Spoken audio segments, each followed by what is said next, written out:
Et nous passons à la question numéro 12, qui porte sur l'approbation du règlement intérieur du conseil municipal.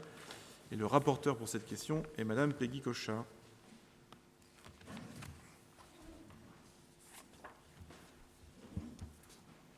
Alors, la loi d'orientation numéro 92.125 du 6 février 1992 relative à l'administration territoriale de la République a prévu par son article 31 d'insérer un article dans le Code des communes concernant la mise en place du règlement intérieur du conseil municipal.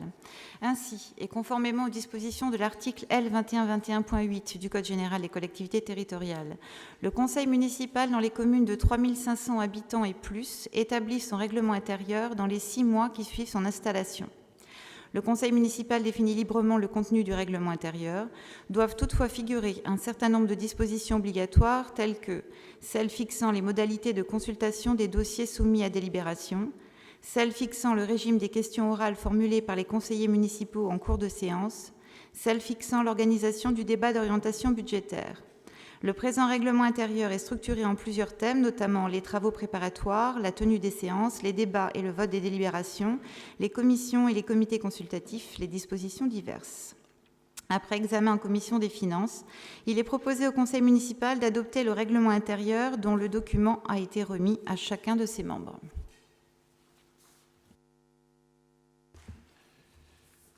Y a-t-il des questions ou des remarques concernant ce projet de règlement intérieur? Monsieur Huette. Maire, je voudrais attirer l'attention du conseil municipal sur l'article 24 du règlement intérieur qui est relatif aux commissions municipales. Alors en soi, cet article-là ne pose pas de difficulté. Je voudrais simplement rappeler qu'il y a quelques mois, vous aviez pris l'engagement au détour de la signature d'une charte anticorps, je crois, puisqu'on parle beaucoup par contraction maintenant. Vous avez pris l'engagement formel, écrit, signé, de laisser, comme le prévoit cette charte anticorps, de laisser la présidence de la commission des finances à un membre de l'opposition, comme ces choses-là se font d'ailleurs dans d'autres collectivités. Le conseil municipal est maintenant installé depuis 6 mois. Vous pouvez comprendre qu'il faille un temps d'adaptation, mais puisqu'on vote aujourd'hui le règlement intérieur, je vous rappelle cet engagement qu'il serait maintenant utile et juste de respecter. Et donc, je vous demande si vous avez l'intention, à l'article 24, d'indiquer que la commission des finances doit être présidée par un membre de l'opposition. Alors, la charte anticorps est un peu plus subtile que ça. On pourra en discuter, bien évidemment, quand vous le voulez.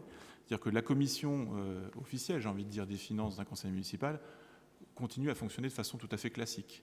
En revanche, ce qui est proposé dans le cadre de la charte anticorps, c'est qu'une commission spécifique d'examen des finances de la ville soit présidée par l'opposition. Donc, il est tout à fait possible que vous créiez finalement cette commission et que vous la présidiez. C'est-à-dire que cette commission prévue par la charte anticorps n'est pas du tout une substitution à ce qui existe déjà, mais quelque chose créé en parallèle, un outil qui vous permet de contrôler les finances de la ville, dont la gestion, de toute façon, est partagée avec votre groupe. Voilà. Donc, c'est quelque chose dont on pourra parler avec vous, mais qui est présenté de cette façon-là dans la charte anticorps que nous avons signée, en effet. Au sensu, dans la charte anticorps, il était question de la commission des finances, et pas d'une autre commission. Donc j'aimerais effectivement qu'on puisse en reparler. Il n'était pas question d'une commission, peu importe son nom, celui que vous indiquez ou une autre. Il était question dans la charte anticorps de la commission des finances. Et si on admet votre interprétation, mais qui n'est pas la mienne, et je souhaiterais qu'on puisse avoir une conversation sur ce sujet-là, je remarque que dans l'article 24, il n'est pas question non plus de la création d'une commission que vous venez d'évoquer. Celle-là ne figure pas non plus. Donc j'en déduis que l'engagement qui était le vôtre de laisser la présidence de la commission des finances stricto sensu à l'opposition n'est pas respecté, et même, et vous venez de le dire vous-même, que la création d'une commission, alors peu importe son nom, encore une fois, de surveillance, j'aime pas trop le terme de surveillance parce que c'est pas l'esprit qui nous anime, mais bon, peu importe, chacun comprend, n'est pas prévu non plus. Voilà, donc il y a tout de même un problème qu'on prenne une interprétation, l'interprétation stricte qui est la mienne, parce que j'ai lu la charte anticorps, ou l'interprétation large qui est la vôtre, ça on peut en discuter, ni l'une ni l'autre ne sont satisfaites.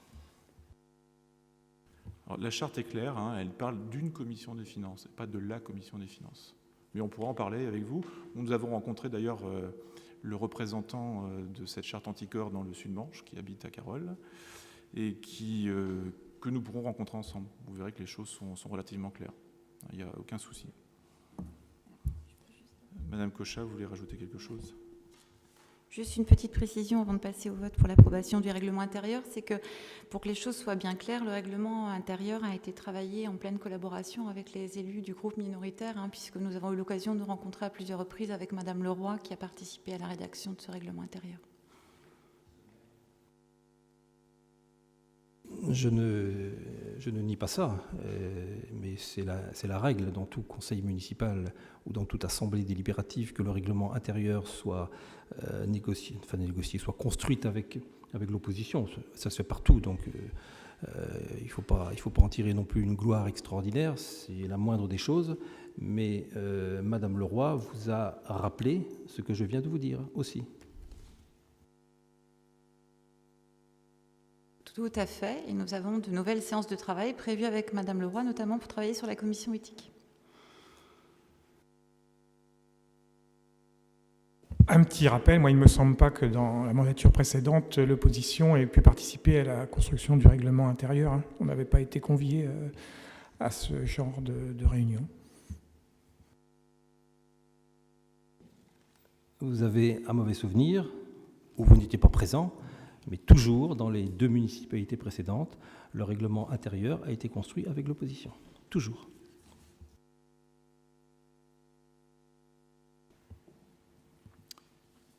Merci. Nous allons donc soumettre au vote ce règlement intérieur du conseil municipal, donc qui a été retravaillé effectivement de manière collégiale. On a essayé de le mettre au goût du jour, puisque la loi évolue. Il y a notamment, vous le verrez, un chapitre intéressant sur l'utilisation de caméras, donc qui permettent de retranscrire les débats, de les mettre en ligne sur Internet. Voilà, donc nous pouvons passer au vote, si vous le voulez bien. Qui s'abstient ? Qui est contre ? Voilà, donc la question numéro 13 est adoptée. La question 12 est adoptée, pardon.